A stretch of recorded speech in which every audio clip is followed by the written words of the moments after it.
how do you get up and go to work every day and go into that building? And do you have hope that this, never mind that we can see conservative and constitutional principles restored in America, but the nation itself, how hopeful are you that our nation even survives this chaos that we are experiencing every day in every possible way, man?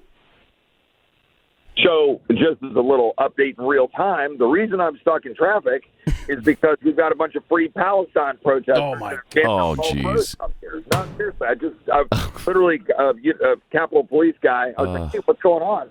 He said, no protesters. So, look, to answer your question, let me give you my optimistic side and my pessimistic side. We have a much bigger fight going on right now than the just simple daily skirmishes that you're alluding to in the rants on the floor. The reason I do that is to do what you just said. It's to shine light on what is so stupid and broken here. It's to shine light on the uniparty. It's to shine light on the failures of Republicans, even the ones I support.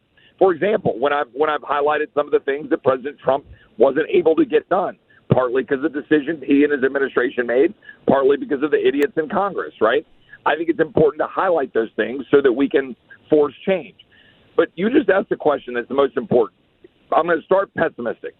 We have got to get our ultimate cultural values back and who we are as a Judeo-Christian nation with respect to Western civilization.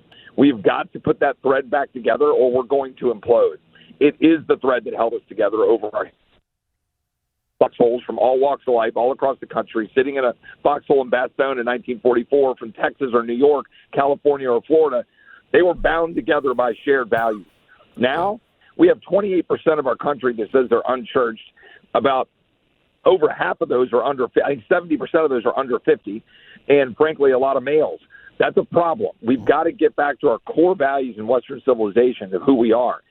That, I think, is my concern, right, is where we are at a community level, not D.C. D.C. is reflecting a broken culture that is driven more by social media and, frankly, the NFL on Sunday rather than church. And look, I'm a sports guy. I'm a sports fan, but you get my point. Mm-hmm. On the positive side, we have people like Riley Gaines who stand up and tells the NCAA to pound sand and looks at the woke mob and says, I don't care what you think.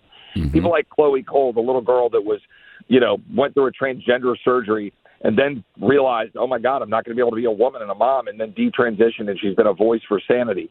Or Scott Smith, the dad in Loudoun County, who stood up and defended his daughter. He's gotten the Commonwealth attorney fired. Mark Houck in Philadelphia told the FBI to pound sand when he was being, arrested for having defended his son, right? Those kinds of things, defended his son at a pro-life clinic, by the way. So those kinds of things are what I think give me inspiration and hope that ethos or whatever you want to call it of being an American. I hate to use DNA because that's not how we work, but like who we are as an American, right? Our makeup is built on that belief, right? That we can stand up for ourselves, our families, our communities. We don't look to government. We look to God and ourselves. And I think that spirit is still there, but we have got to revive it. That's the answer to the question. That's what we have to have for the hope. Hope doesn't come from this godforsaken town. It comes from the people that will hold this godforsaken town accountable as the founders gave us the tools to do it.